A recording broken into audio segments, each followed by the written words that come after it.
মাননীয় স্পিকার, রাষ্ট্রপতি ভাষণের 5 নম্বর প্যারায় বলা হয়েছে বিবিএস এর চূড়ান্ত হিসাব অনুযায়ী জিডিপি প্রবৃদ্ধির হার 3.49%।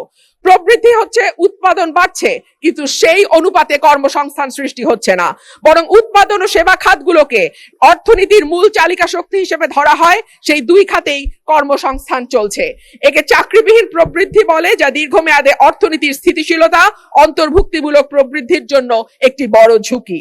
দেশে শিক্ষিত বেকারের সংখ্যা বাড়ছে, অন্যদিকে দক্ষতার অভাব এবং ভাষাগত দুর্বলতার কারণে বড় বড় প্রতিষ্ঠানগুলো বাধ্য হচ্ছে অন্য লোক নিয়োগ দিতে, অর্থাৎ কর্মমুখী শিক্ষা দিয়ে চাকরির জন্য প্রস্তুত করতে আমরা ব্যর্থ হচ্ছি। মাধ্যমিকের নিচে শিক্ষাগত যোগ্যতা থাকা ব্যক্তিদের বেকারত্বের হার যেখানে 3.01%, সেখানে উচ্চ ডিগ্রিধারীদের ক্ষেত্রে এটি 8.7%। ভাষণের 6 নম্বর প্যারায় মূল্যস্ফীতির কথা বলা আছে।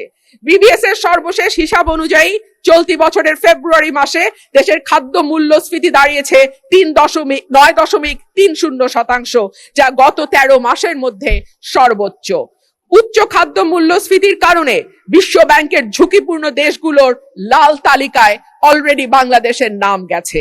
এর সরাসরি প্রভাব পড়ে নিম্নবিত্ত এবং মধ্যবিত্ত মানুষের ওপর, যাদের মোট আয়ের 2/3 থেকে অর্ধেক পর্যন্ত খাবার কিনতেই চলে যায়।